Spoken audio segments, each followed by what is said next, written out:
I now yield 3 minutes to the distinguished gentleman from Virginia and chairman of the Government Operations Subcommittee, Jerry Connolly.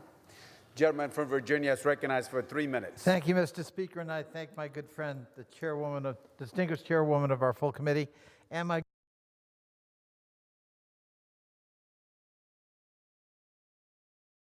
friend Eleanor Holmes Norton, the Congresswoman from the District of Columbia, who soon, I hope, will have the right to vote on the floor of the House.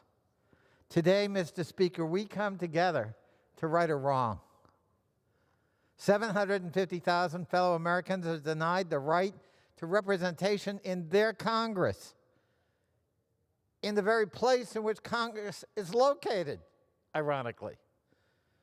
The only capital in the democratic world that denies its own citizens the right to vote and be represented. We've heard a lot of subterfuge here today, and we'll hear more about the Constitution. The Constitution that clearly gives Congress the right of admission of a state.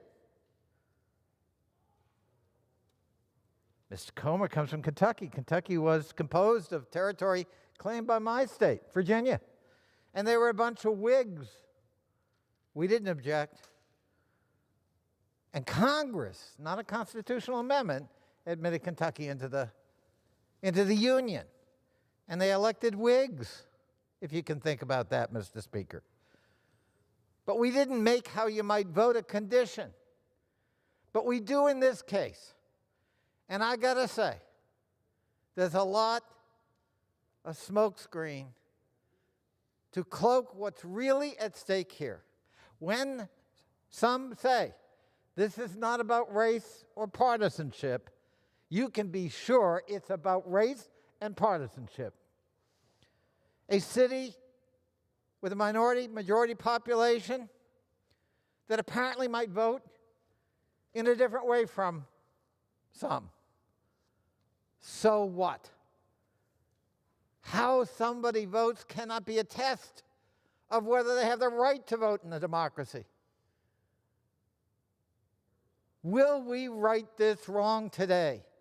Will we rise above our petty partisan perspectives and fears and empower and enfranchise people who are fellow citizens simply because of their race or their party identification or their geographic location? That is not the America I know and love. It's gone on too long. When the